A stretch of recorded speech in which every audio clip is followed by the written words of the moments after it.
for a favorite piece, one of the favorite pieces is The Thinker in Gallery 1, which is one of the most famous pieces of prehistoric European art. It's on the cover of art books. It's been included in art books all over the world. It's probably the most famous piece in this exhibit. But it's famous partially because it was excavated a long time ago, and it's had a long time to sort of slowly sink into the consciousness of the Western world. Many of the other objects in this exhibit are just as interesting, or even more interesting in my estimation, but people don't know about them. And they haven't been known for so long. So there hasn't been time for them, or the opportunity for them to get into the consciousness of people from the West.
Objects from the show. I would say first there is an entire gallery of female figurines which have become quite famous. They've been featured in works by the archaeologist and comparative mythologist Maria Gimbutas in a series of coffee table books, The Language of the Goddess, The Civilization of the Goddess, The Gods and Goddesses of Old Europe. And it was really Maria Gimbutas at UCLA who came up with the term Old Europe in her first book of this type, published in 1974. So there's an entire gallery of figurines that she is focused on as the origin of what she presented as a kind of utopian ideal society that was organized and dominated by females whose values of nurturance and aesthetics dominated the entire society. These ideas of hers have generated a very large following.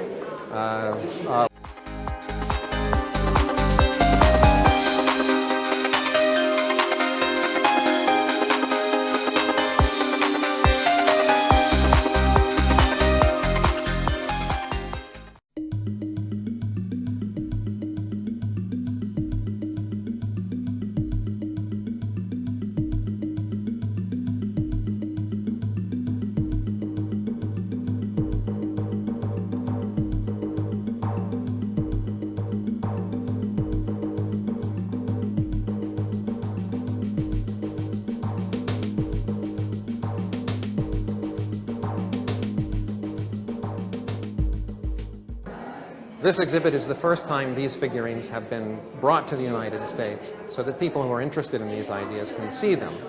The idea that old Europe constituted an idealized world without violence, where women were dominant, and values of aesthetics and nurturance were the center of the society, is highly debated. And we present that debate also.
According to recent archaeological studies, migration of the Tripilia-Cucuteni peoples occurred approximately 3000 BC from Central Europe via the Alps, finally arriving in the Po Valley. During August and September 2010, OCA, Osservatorio della Civiltà Archaica, carried out an archaeological excavation on the east side of Piazza del Foro, Brescia, prior to structural examination of existing buildings. The excavation demonstrated the existence of late and early medieval occupation of the site. However, no remains of the Roman Forum were discovered, since the stones had clearly been removed to provide building material in the post-Roman period. Below the layers containing Roman material, a number of circular post holes were discovered, which appeared to form a rectangular structure, such as a hut or a shelter. On the west side and inside these post holes, a rectangular pit, approximately 80 centimeters by 80 centimeters by 30 centimeters deep, was excavated.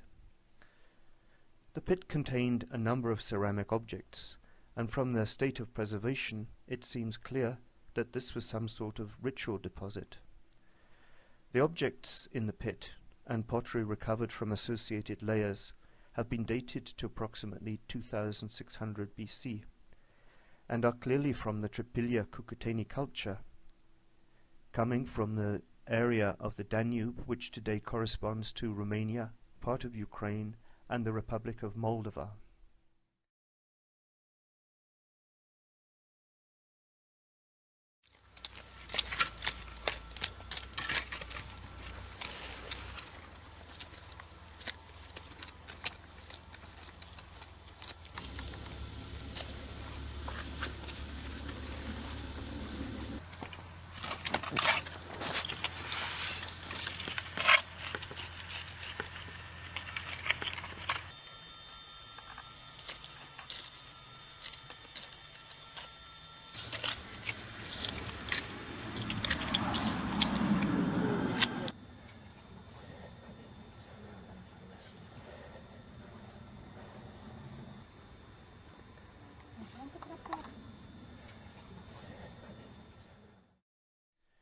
The new discoveries paint a different picture of the historical interpretation of the city. They ask questions about its identity, about its origins, which are the result of complex processes determined by the interaction of peoples sharing ideas and thoughts. There is no evidence that these migrations involved conquest or colonization, but rather a process of cultural enrichment demonstrating positive changes, originality and creativity. Thus, different cultures can interact and learn and grow, something which has been happening for thousands of years. The Tripilia-Cucuteni culture is recognized as being egalitarian, matriarchal, pacifist, and founded on principles of community living, similar to modern ideas of democracy and autonomy. Humans are a living part of the cultural ecosystem. Sometimes a group or people can disappear without trace, which can influence our perception of the past. These voids and spaces should not be filled by people who want to manipulate the past, to manipulate the present.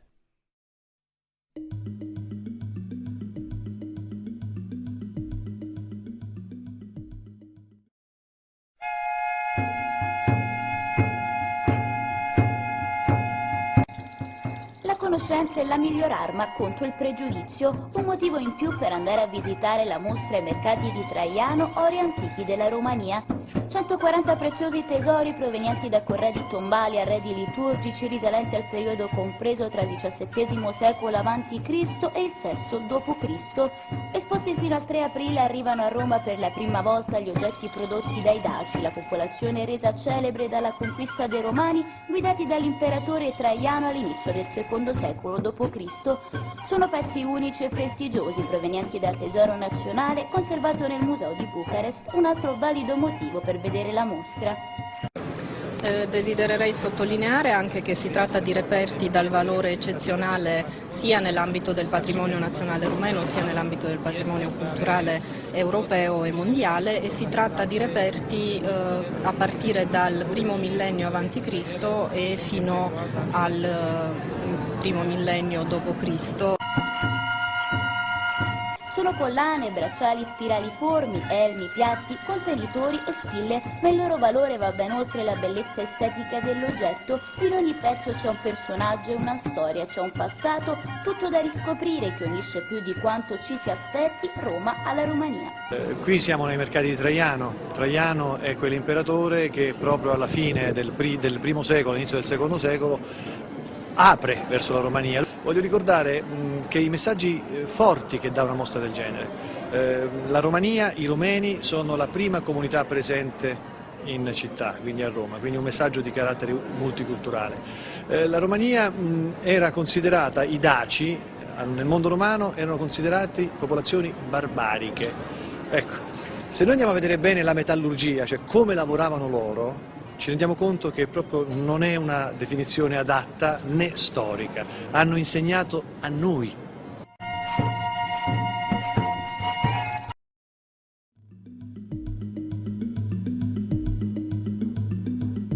Show is the invention of copper metallurgy.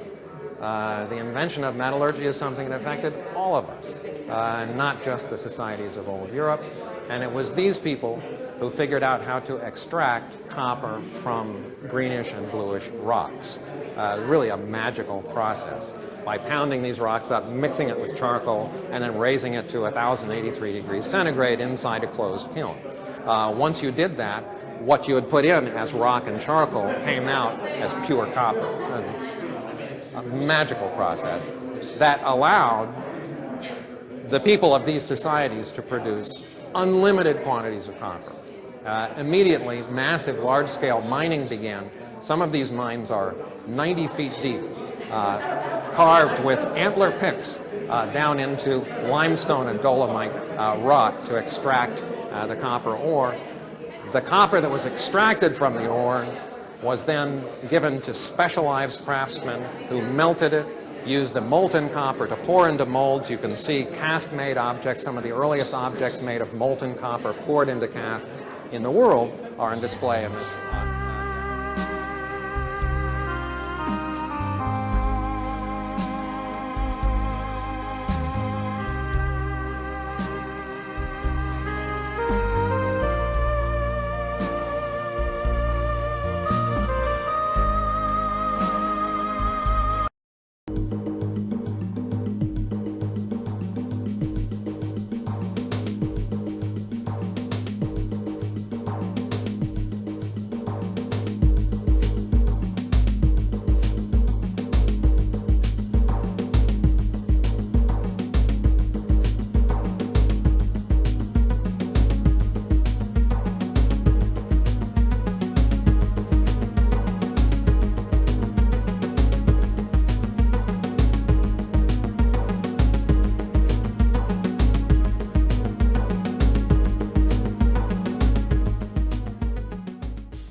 Stephen Chi, unul dintre directorii Institutului American, a afirmat că realizarea catalogului științific a durat 1 an și jumătate, timp în care a colaborat cu 20 de instituții românești, printre care s-au numărat în afara Muzeului Național de Istorie și muzeele din Piatra Neamț și Iași.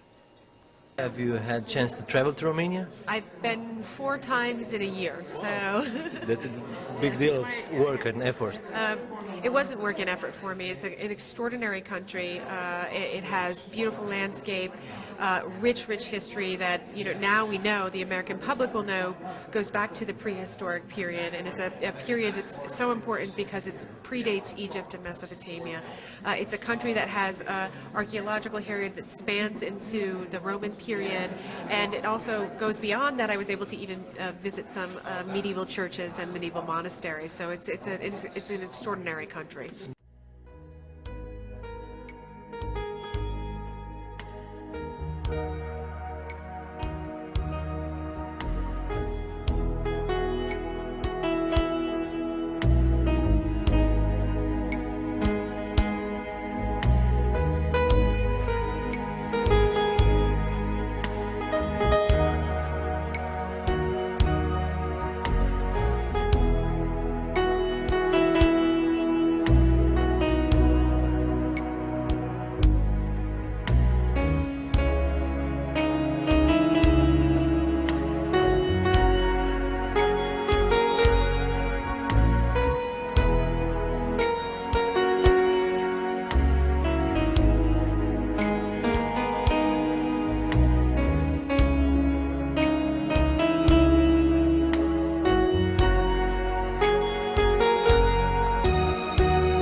This exhibit does not answer questions.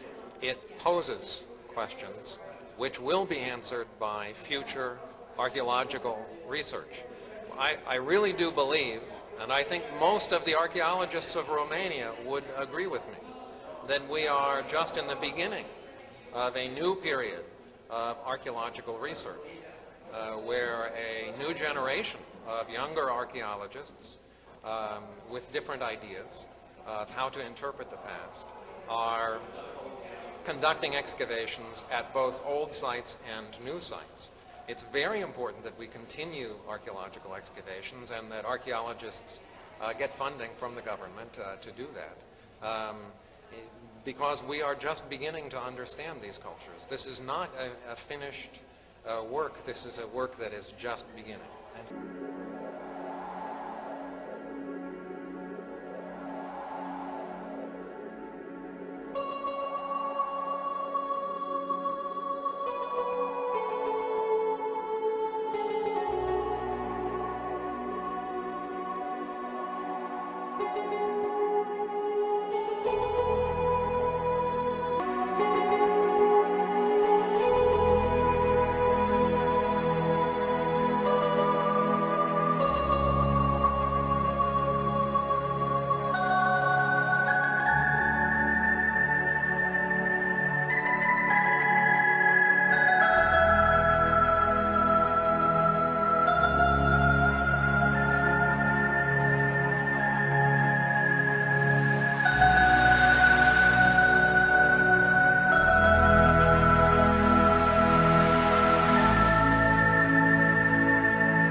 Here we are at Saqqara. This is the famous step pyramid of Djoser. Djoser is a title to the king of the third dynasty, 2900 BC, roughly, said the books. The step pyramid is located in a big courtyard, much older than the pyramid itself. And you can compare yourself with the same eye. You look at the pyramid and you look at the wall, you can see the difference. These chunks of stone in front of Hakim are quartz crystal. Then it reflects the crystal tile on the ground. This is what's left of it. This has been quarried by the natives in the area in the 17th century. We see the remains of a quartz floor at Giza, in the temple to the east of the second pyramid.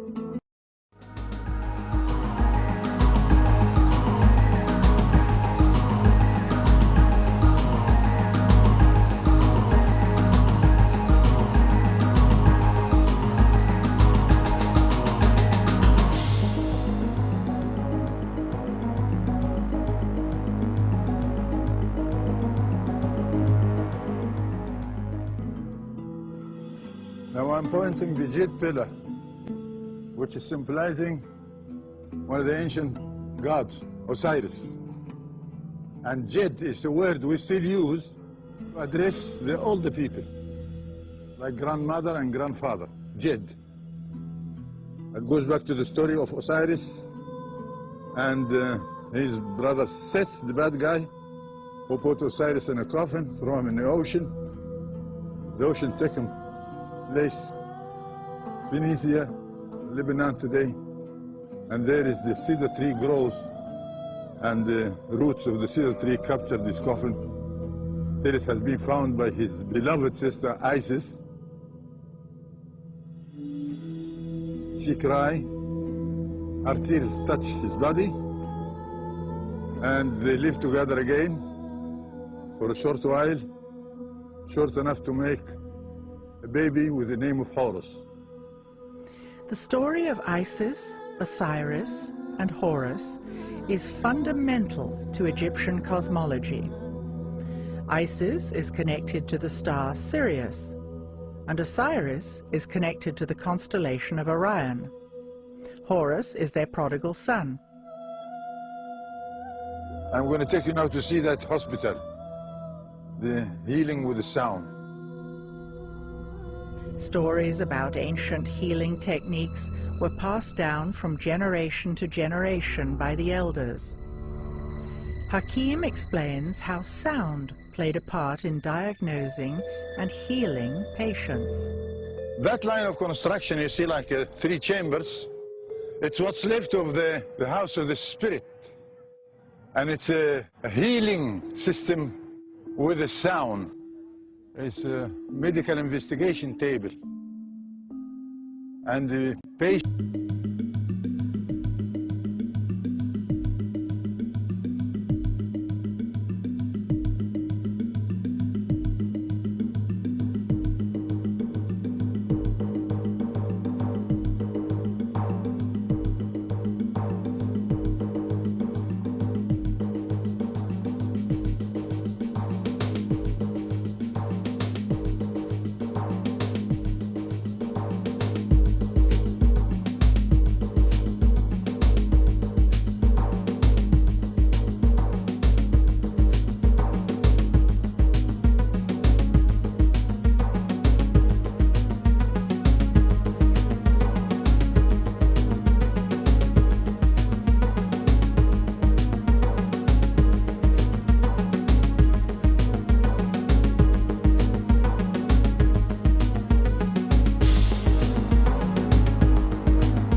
the descendants of King Tut, 70% of British men, 70% of Spanish men, and 60% of French men all belong to this genetic group? Yes, exactly. Yes, they share a common ancestor with these pharaohs. Well, talk about those common ancestors. Where were they from? Who were they exactly?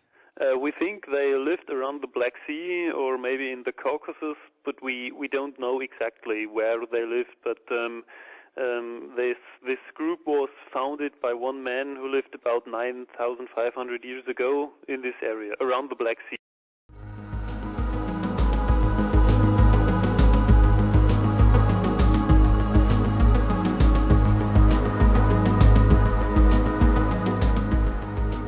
Is this surprising?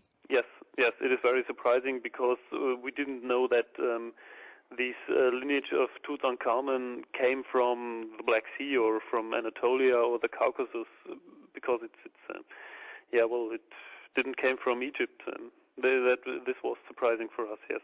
Is it possible that because the group seems to be so large and includes so many, for example, 70% of British men or 70% of Spanish men and 60% of French men, that kind of thing, is it possible that there are other famous pharaohs or other famous people that are in this group? Yes, I think so. It's possible. Of course, yes. As it's very big group, we sure have some other royal lineages which belong to this haplogroup. Is it possible that it's even outside of the great Egyptian pharaohs and maybe other people? Yes.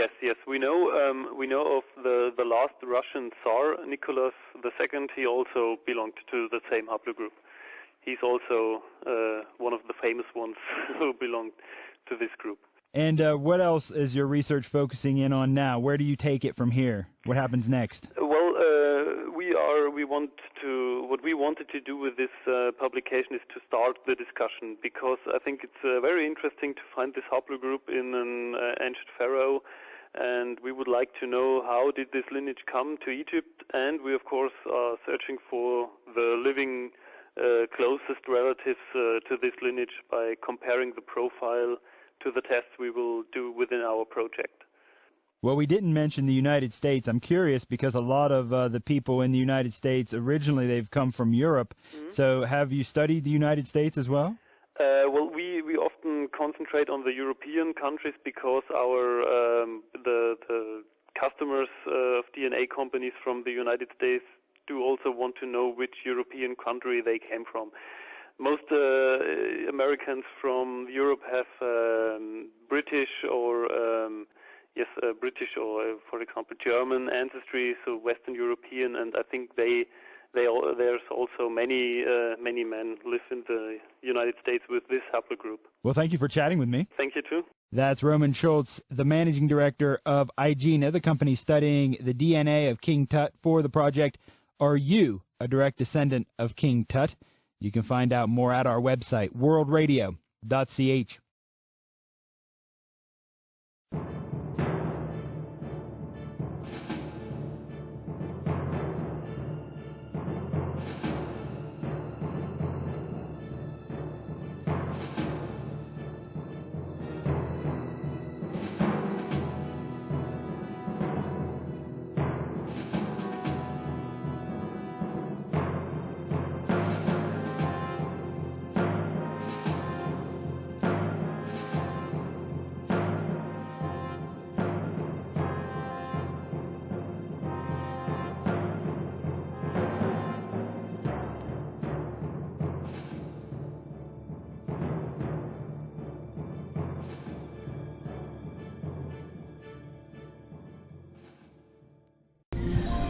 O altă concluzie surprinzătoare pe care domnul Rodeval ne împărtășește vorbind despre moștenirea genetică lăsată de traci este aceea că se conturează și o oarecare înrudire și cu populația actuală din Italia, de nord mai ales. Așadar, cercetările de paleogenetică realizate acum câțiva ani ne spun că o parte dintre italieni, în special cei din nord, se înrudesc genetic cu tracii care au locuit acum 3.000-5.000 de ani pe teritoriul României.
Haideți să plasăm aceste rezultate ale paleogeneticii în contextul istoric al antichității.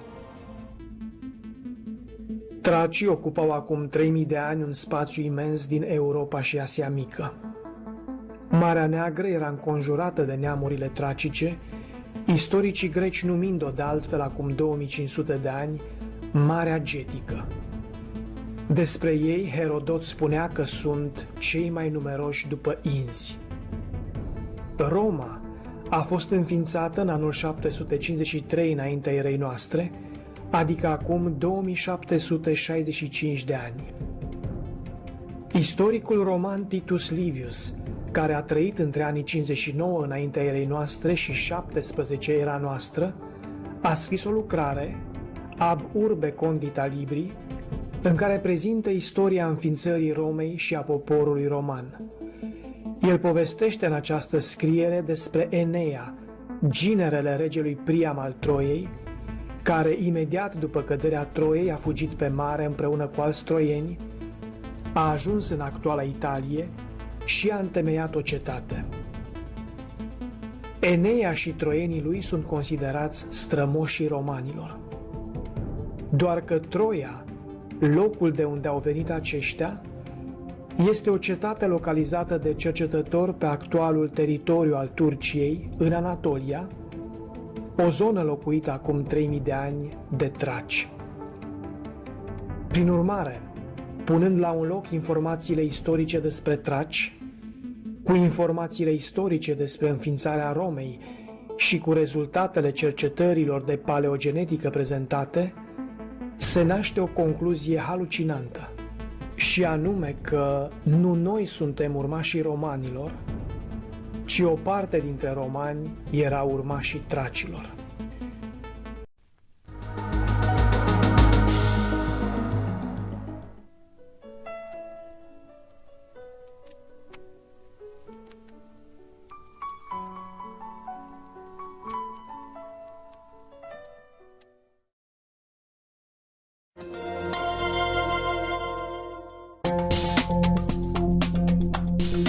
It's the Science Times podcast for Tuesday, December 1st.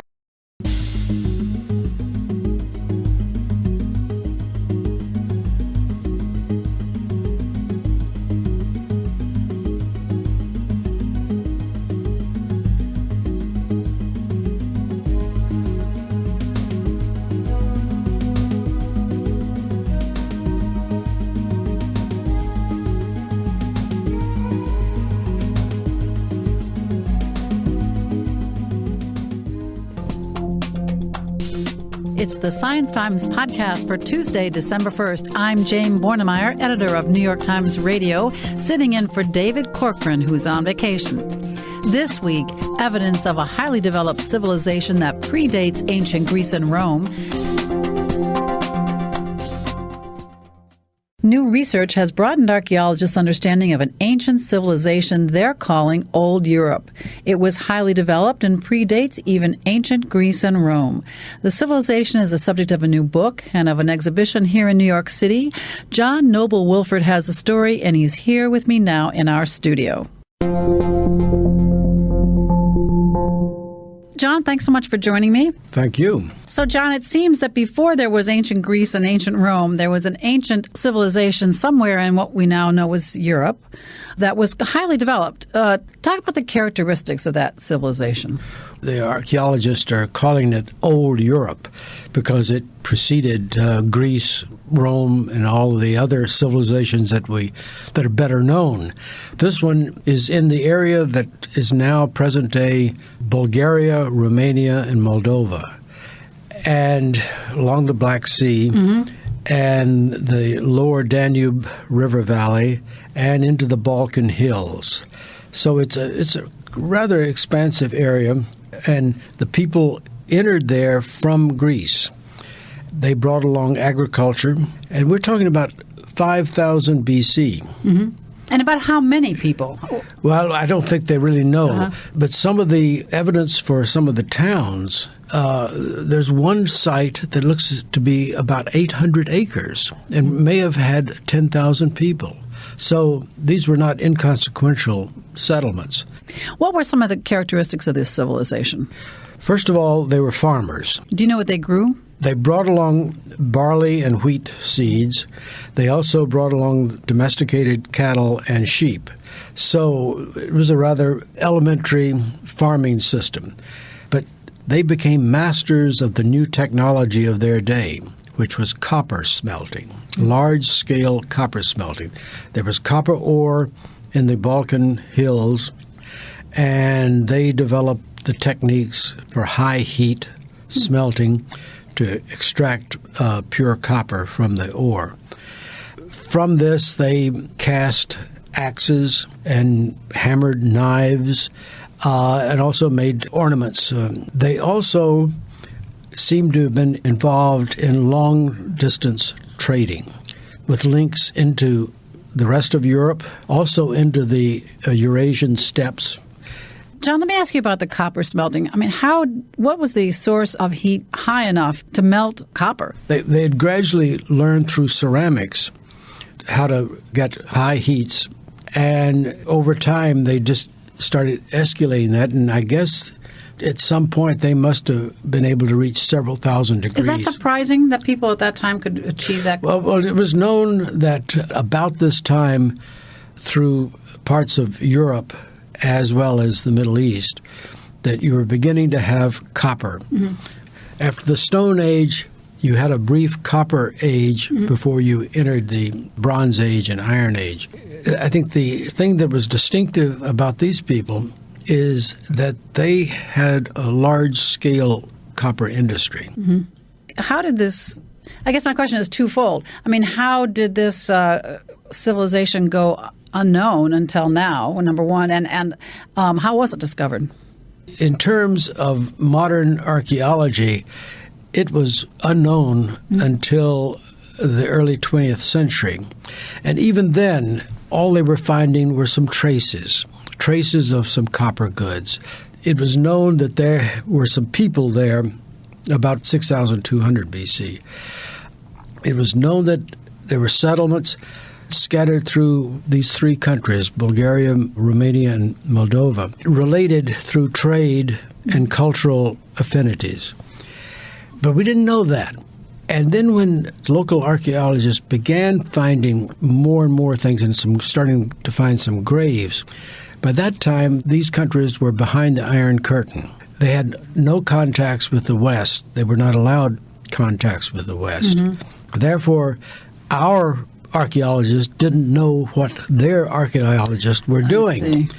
And it just sort of remained that way until in 1972, the Bulgarians discovered at Varna, which is on the Black Sea, they discovered a huge cemetery. They found the first graves, and then through the 70s and the 80s, they kept finding more and more graves. And this is when they discovered that these people were interesting. Mm-hmm. They were not just simple farmers. They were skilled. They were skilled. The graves at Varna are described as the largest known collections of gold up to that time. And this indicated that this culture wasn't just a very simple egalitarian culture. It had hierarchy. And what became of this civilization? It died out in some way, or how? Well, they don't know. Mm-hmm. They know that by 3500 BC, it became virtually extinct as a really cohesive culture.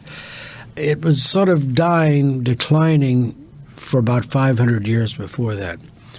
One of the most interesting hypotheses is that people from the steppes of Russia and Ukraine, once they developed horseback riding, they sort of rode in and took over. Right.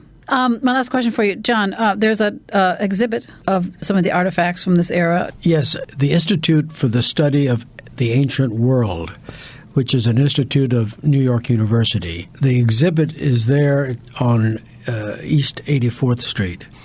It's two large galleries. There are about 250 artifacts, some of the gold from the graves at Varna, a lot of figurines, clay figurines of mostly women, They had a passion for forming small miniature clay women. This culture was quite advanced in visual language.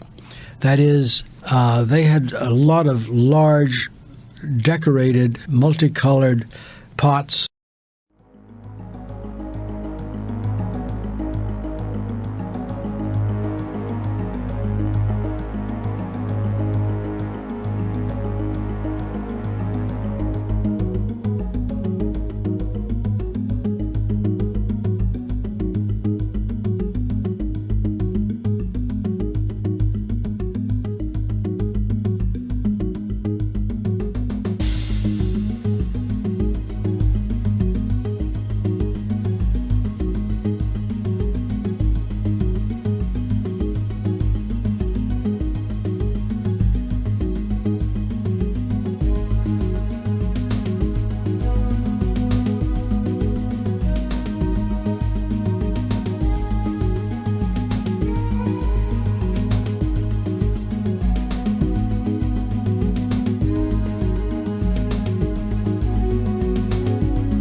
Pans. Some of them seem to be involved in rather decorative, sort of in-home dining rituals. Sounds wonderful. I'm going to go see it. All right. John Noble Wilford, thank you so much for your time. Thank you.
Showing here what obviously Chris first pointed this out in 1998 in the Giza power plant. This is a Crookes tube, obviously. Again, some people will say, and I won't mention names, that this is just symbolic. Why does it have to be both? This shows a knowledge of electricity that was there. Why, if it's symbolic, do you have a wire being plugged into a box? I thought that was a... Of course. Now, to finish it, you have to go against the wall to see the final scene. Wait, sorry. Go ahead. You'll get time to take the picture. Oh, yes, I will. Okay, yes, as soon as we're done. Sorry, I don't want to interrupt you. We just want to finish the story. Yeah. Again, giant commissions, the same thing. But here, the beam, and again, the snake is always kundalini energy, always electricity. The beam is being deflected. Why is it being? He's holding up these knives. This creature, argument, it's always an argument what this creature is. Hakim said this is the baboon, the companion of Jehoti Toph, and it's a symbol of wisdom. But Hank Wesselman, who came with me, who was an anthropologist, said, no, baboons don't have tails like this. He thought it was a reptile. Whatever it is, whatever you want to think. But it is a creature, and Hakim would say, it is the texts that tell us what's happening here. The texts say that this is a knowledge of credible energy and wisdom that can be abused. This is the origin of the myth of Atlantis right here, folks, from the old kingdom of Egypt, saying that the ancient people had a great knowledge, a great technology that could be abused in modern times. This is a warning to the dynastic people from the ancient Cometians, but first written in the modern script, that great knowledge was known, a great wisdom can be abused. That's the warning. They had the knowledge of electricity, clearly. Anybody can argue symbolic all they want. This shows they had an actual practical knowledge of electricity. So with the two knives that are being held, could it be symbolic of one can cut and make you bleed, and the other can cut and be of use? So either it's of use or it's of abuse. Very good, because Hakim would totally agree with that. Everything's in polarities, everything's in duality, and he's using both hands. Right. Exactly. But the text warns against the abuse of this knowledge. Wow.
Found in a vast burial site near Egypt's oldest step pyramid, this simple carving is known as the Saqqara bird.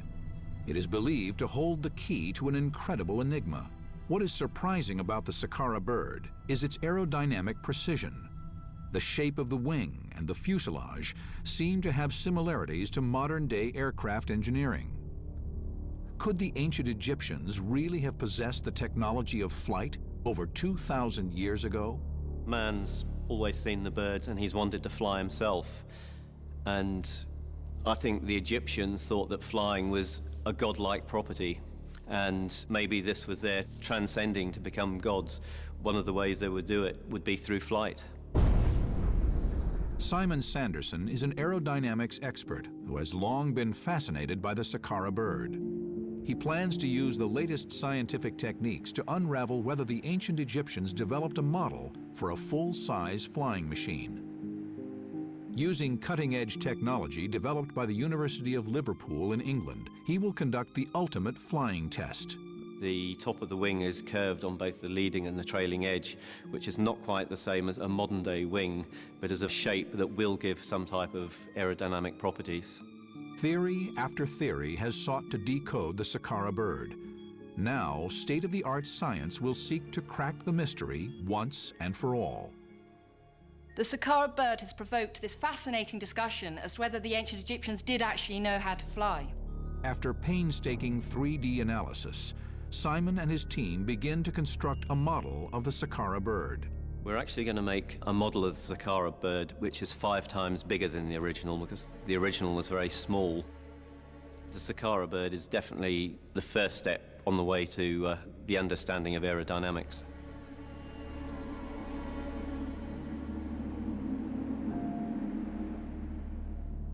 Here at one of the world's leading aeronautics research institutes in Manchester, England, Simon prepares to subject the model to a series of scientific tests. This groundbreaking analysis will at last unveil the secrets of the Saqqara bird's aerodynamics. Using this high-tech wind tunnel, the team builds up a complete picture of how the ancient wooden carving would have reacted had it ever flown. By introducing smoke into the tunnel, the team can see clearly whether the model has the aerodynamic properties of flight. We're running the glider at a constant speed, slowly increasing the angle of attack and then measuring the forces which it's producing. That way we can learn about its flight characteristics. The results are promising. Perhaps a full-size Saqqara bird could have flown. At 10 degrees we're producing about a couple of newtons of lift. Oh, 10 degrees, it's 4.5 newtons of lift. So we're actually producing 4 times the glider's own weight in lift. Yeah. So it actually would be flying now. Yeah. That's good. We're getting close to going and building a flyable Egyptian glider. Simon's findings suggest that over 2,000 years ago, the Saqqara bird may have soared high above the Egyptian desert. Simon takes the model to Liverpool University, where it must face the same trials as a modern fighter jet. Using data obtained from the wind tunnel experiments, the ancient Saqqara bird is to undergo the most rigorous scientific analysis that 21st century technology can deliver. Yep, ready for the test. Champion glider pilot Simon Sanderson's skills will be pushed to the limit as he tries to negotiate a virtual 3D landscape modeled on the ancient Giza Plateau. At the rear of the carving, a segment has broken away at precisely the point that a tailplane might have been fitted.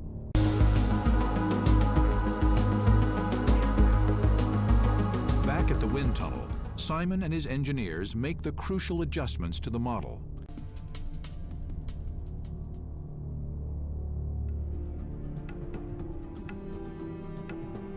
As the pilot takes the controls, the model begins to climb towards the heavens.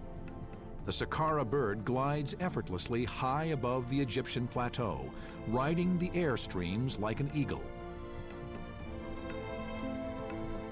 Over 2,000 years after the ancient Egyptians carved this mysterious bird, modern technology has proved beyond doubt that it could have flown. It was incredible. And the Egyptians had very sophisticated knowledge in other areas. So why not in aerodynamics as well?